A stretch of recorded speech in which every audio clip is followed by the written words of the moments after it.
Hello दोस्तों, पौराणिक कथा के अनुसार एक बार भगवान विष्णु ने अत्यंत ही मनोहर किशोर रूप धारण किया। उनके इस मनमोहक रूप को देखने के लिए ब्रह्मा जी, शिव जी और अन्य देवतागण प्रकट हुए। उन सभी ने अपने अनेक मुखों से भगवान के इस रूप को मतलब देखकर बहुत आनंद लिया और प्रशंसा भी की। ये देख शिव जी सोचने लगे कि यदि मेरे भी उनके जैसे अनेक मुख और नेत्र होते तो मैं भी भगवान के इस किशोर रूप का सबसे अधिक दर्शन करता, जिससे मुझे भी अधिक आनंद और सौभाग्य प्राप्त होता है। ये कौन सोच रहा है? भोलेनाथ सोच रहे हैं। तो कहा जाता है कि जब ये सोच रहे थे ना, तो शिव जी के मन में भी इच्छा हुई कि उनके भी पंचमुखी रूप हो। तब उन्होंने क्या करा? पंचमुखी रूप धारण किया। तभी से उन्हें पंचानन नाम से जाना जाने लगा। भगवान शिव के पंचमुखी रूप को लेकर शिव पुराण में भी वर्णन है, जिसमें भगवान शिव कहते हैं सृष्टि, पालन, संहार, तिरोभाव, अनुग्रह, ये 5 कृत्य या कार्य मेरे ही 5 मुखों द्वारा होते हैं।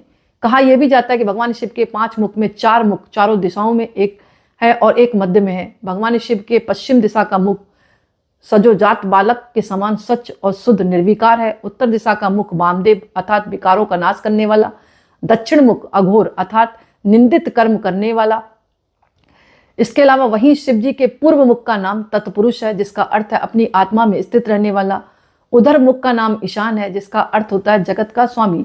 शिव जी का अघोर मुख इस बात की ओर इशारा करता है कि जगत में निंदित कर्म करने वाला भी शिव की कृपा से निंदित कर्म को शुद्ध बना लेता है।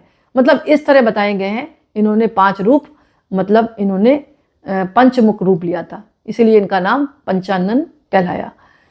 क्योंकि उनके मन में भी इच्छा हुई कि जब जैसे कि भगवान विष्णु के रूप को देखकर सब खुश हो रहे थे और आनंद ले रहे थे, तो इनके मन में भी जिज्ञासा हुई कि मैं भी 5 मुखों को धरूंगा और लोग मुझे देखेंगे।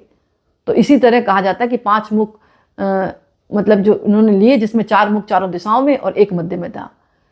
तो पश्चिम दिशा का मुख जैसे कि मैंने बताया सजोजात बालक के रूप में, जो कि स्वच्छ और शुद्ध निर्विकार है। उत्तर दिशा का मुख वामदेव अर्थात विकारों का नाश करने वाला।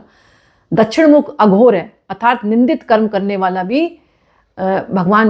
अघोर का क्या होता है? जैसे जो आपने देखा हूँ शमशान वगैरह पर बैठते हैं, तो वो कर्म तो ऐसे ही करते हैं ना, उल्टी सीधी चीजें खाकर ही भगवान शिव की आराधना करते हैं।